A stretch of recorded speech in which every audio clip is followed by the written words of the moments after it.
ಓಂ ಬೃಹಸ್ಪತೆ ಅತಿಯಧರ್ಯೋ ಅರ್ಹಾದ್ಯುಮದ್ವಿಭಾತಿ ಕ್ರತುಮಜ್ಜನೇಷು ಯದ್ದೀದ ಯಚ್ಚವಸರ್ತ ಪ್ರಜಾತ ತದಸ್ಮಾಸು ದ್ರವಿಣಂ ದೇಹಿ ಚಿತ್ರಂ ಇಂದ್ರಮರುತ್ವ ಇಹ ಪಾಹಿ ಸೋಮಯ್ಯತಾಶಾರ್ಯಾತೆ ಅಪಿ ಬಸ್ಸುತಸ್ಯ ತವ ಪ್ರಣೀತಿ ತವ ಶೂರ ಶರ್ಮನ್ನಾ ವಿವಾಸಂತಿ ಕವಯಸ್ಸು ಯಜ್ಞಾಃ ಬ್ರಹ್ಮಜ್ಞಾನಂ ಪ್ರಥಮಂ ಪುರಸ್ತಾದ್ವಿಸೀಮತಃ ಸುರುಚೋ ವೇನಾವಹ ಸಬುದ್ಧಿಯಾ ಉಪಮಾ ಅಸ್ಯ ವಿಷ್ಠಾ ಸತಶ್ಚ ಯೋ ನಿವಸತಶ್ಚ ವಿವಹ ಸುರಾಚಾರ್ಯಾಯ ವಿದ್ಮಹೇ ಸುರಶ್ರೇಷ್ಠಾಯ ಧೀಮಹಿ ತನ್ನೋ ಗುರುಃ ಪ್ರಚೋದಯಾತ್.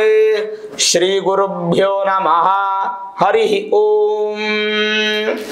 ಆತ್ಮೀಯ ಪ್ರಿಯ ಪ್ರೇಕ್ಷಕ ಪ್ರಭುಗಳೇ, ನಿಮ್ಮೆಲ್ಲರ ಜೀವನ ಸಂತುಷ್ಟದಾಯಕ ಸದಾ ಸನ್ಮಂಗಳದಾಯಕವಾಗಿರಲಿ ಅಂತ ನನ್ನ ಆರಾಧ್ಯ ದೇವಿ ಹೊರನಾಡು ಅನ್ನಪೂರ್ಣೇಶ್ವರಿಯ ಪಾದಗಳಿಗೆ ನಮಸ್ಕರಿಸ್ತಾ, ಪ್ರಿಯ ಪ್ರೇಕ್ಷಕ ಮಿತ್ರರೇ, ನಾಡಿನ ಸಮಸ್ತ ವೀಕ್ಷಕರಿಗೂ ಗುರು ಬದಲಾವಣೆ ಆಗ್ತಾ ಇರತಕ್ಕಂತಹ ಸಂದರ್ಭದಲ್ಲಿ ಆ ಭಗವಂತನ ಅನುಗ್ರಹ ಅನ್ನುವಂಥದ್ದು ನಿಮ್ಮ ಮೇಲೆ ಇರಲಿ ಅಂತ ಪ್ರಾರ್ಥನೆ ಮಾಡ್ತಾ, ದ್ವಾದಶ ರಾಶಿ ಗುರು ಗೋಚಾರ ಫಲ ದಿನಾಂಕ 14/5/2025 ರಾತ್ರಿ 15ನೇ ತಾರೀಕು ಮೇ ತಿಂಗಳು 2025ಕ್ಕೆ ಗುರು ತಮ್ಮ ಸ್ಥಾನವನ್ನ ಬದಲಾವಣೆ ಮಾಡ್ತಾ ಇದ್ದಾರೆ.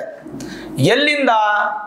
ವೃಷಭ ರಾಶಿಯಲ್ಲಿ ಇದ್ದಂತಹ ಗುರು ಮಿಥುನ ರಾಶಿಗೆ ತಮ್ಮ ಪ್ರಯಾಣವನ್ನ ಬೆಳೆಸಿ ಮಿಥುನ ರಾಶಿಯಲ್ಲಿ 1 ವರ್ಷ ಕಾಲ ಅಲ್ಲೇ ಸ್ಥಿತವಾಗಿ ಕೂತ್ಕೊಂಡಿರ್ತಾರೆ.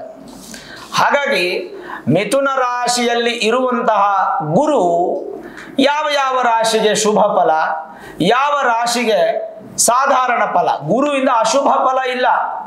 ಅಶುಭ ಅನ್ನುವಂತಹದ್ದು ಗುರುವಿನಿಂದ ಖಂಡಿತ ಸಾಧ್ಯ ಇಲ್ಲ. ಸಾಧಾರಣ ಫಲ ಅಂತ ಹೇಳ್ತೀವಿ.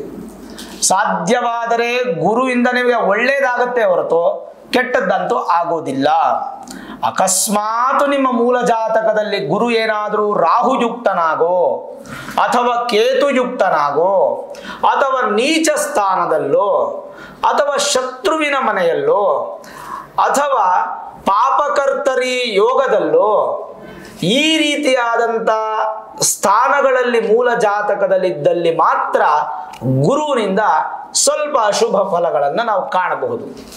ಇದಕ್ಕೋಸ್ಕರ ನೀವು ನಿಮ್ಮ ಮೂಲ ಜಾತಕವನ್ನ ಒಮ್ಮೆ ನುರಿತ ಜ್ಯೋತಿಷ್ಯರಿಗೆ ತೋರಿಸ್ಕೊಂಡು ಗುರುವಿನ ಸ್ಥಾನ, ಅದರ ಪರ್ಸೆಂಟೇಜು, ಬಲಾಬಲಗಳನ್ನು ತಿಳ್ಕೊಂಡು ಬೇಕಾದರೆ ಗುರುವಿಗೆ ಒಂದು ಸುಲಭ ಪರಿಹಾರಗಳನ್ನು ಮಾಡಿಕೊಳ್ಳೋದ್ರಿಂದ ಕೂಡ ನಿಮಗೆ ಗುರುವಿನ ಅನುಗ್ರಹ ಅನ್ನುವಂಥದ್ದು ಸಿಗುತ್ತೆ.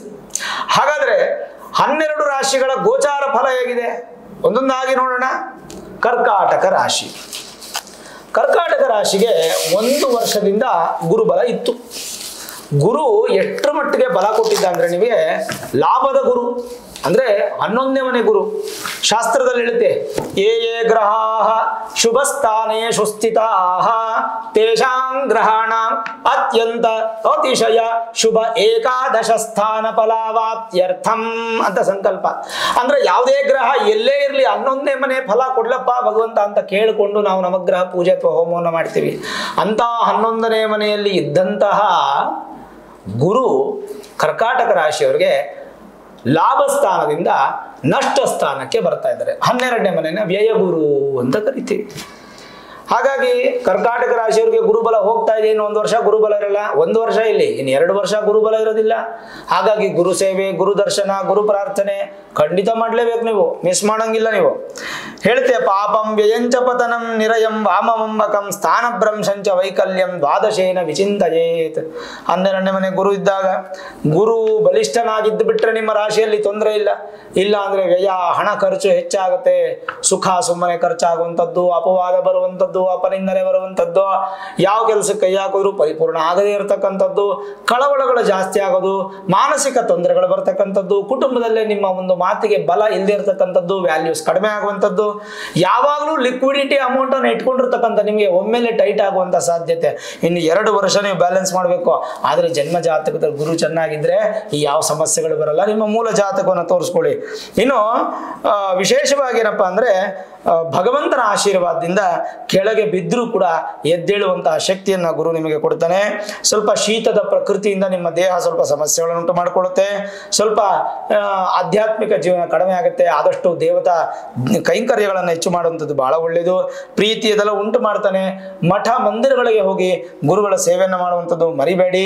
ಜೊತೆಗೆ ನಿಮ್ಮ ಮಕ್ಕಳಲ್ಲಿ ಒಂದು ಸ್ವಲ್ಪ ತೊಂದರೆಗಳು ಬರುವಂತೆ, ಮಕ್ಕಳು ತಂದೆ ಮಗನಿಗೆ ಅಥವಾ ತಾಯಿ ಮಗನಿಗೆ, ಸ್ವಲ್ಪ ಮಕ್ಕಳಿಗೆ ಹೆಣ್ಣು ಮಕ್ಕಳಾಗ್ಬೋದು ಗಂಡು ಮಕ್ಕಳಾಗ್ಬೋದು ಇಬ್ಬರಿಗೂ ಅಪ್ಲೈ ಆಗುತ್ತೆ. ಸ್ವಲ್ಪ ಮನಸ್ಸಿಗೆ ಬೇಸರ ಆಗುವಂಥದ್ದು, ವ್ಯಯ ಖರ್ಚಾಗುವಂಥದ್ದು, ಮಕ್ಕಳಿಗೆ ಹೆಚ್ಚು ಖರ್ಚು ಮಾಡುವಂತಹ ಸಾಧ್ಯತೆಗಳು, ತುಂಬಾ ಸುತ್ತಾಡಿ ದುಡ್ಡನ್ನು ಕಳ್ಕೊಳ್ಳುವಂಥ ಸಾಧ್ಯತೆ ಇರುತ್ತೆ. ಕರ್ಕಾಟಕ ರಾಶಿಯವರು ಯಾವುದೇ ಕಾರಣಕ್ಕೆ ನೆಗ್ಲಿಜೆನ್ಸಿ ಮಾಡದೆ ಗುರುಶಾಂತಿಯನ್ನು ಮಾಡ್ಕೊಳ್ಳಿ. ಸುಮಾರು ಜಾಗಗಳು ಮಾಡ್ತಾ ಇರ್ತಾರೆ. ಗುರುಶಾಂತಿಯನ್ನು ಮಾಡಿಕೊಂಡು ಗುರುಗಳ ಸೇವೆ ಮಾಡೋದ್ರ ಮುಖಾಂತರ ಇನ್ನು 2 ವರ್ಷಗಳ ಕಾಲ ನಿಮಗೆ ಗುರುಬಲ ಇರೋದಿಲ್ಲ, ಅದನ್ನು ನೀವು ಬಲ ಮಾಡ್ಕೋಬೇಕಾಗುತ್ತೆ. ಈ ವಿಡಿಯೋ ಇಷ್ಟ ಆಗಿದ್ರೆ ಲೈಕ್ ಮಾಡಿ, ಶೇರ್ ಮಾಡಿ, ಮುಖ್ಯವಾಗಿ ನಮ್ಮ ಚಾನಲ್ಗೆ ಸಬ್ಸ್ಕ್ರೈಬ್ ಮಾಡಿ, ಬೆಲ್ ಐಕಾನ್ ಅನ್ನು ಪ್ರೆಸ್ ಮಾಡಿ. ಪ್ರತಿನಿತ್ಯ ನಾನು ಪೂಜೆ ಮಾಡುವಂತಹ ನನ್ನ ಆರಾಧ್ಯ ದೇವಿ ಹೊರನಾಡು ಅನ್ನಪೂರ್ಣೇಶ್ವರಿ ಆಶೀರ್ವಾದ ಅನುಗ್ರಹ ಸದಾಕಾಲ ಮತ್ತೊಮ್ಮೆ ನಿಮ್ಗೆ ಸಿಗಲಿ ಅಂತ ಪ್ರಾರ್ಥನೆ ಮಾಡ್ತಾ, ಸರ್ವೇ ಜನಾಃ ಸುಖಿನೋ ಭವಂತು, ಸಮಸ್ತ ಸನ್ಮಂಗಳ ನಿಭವಂತು.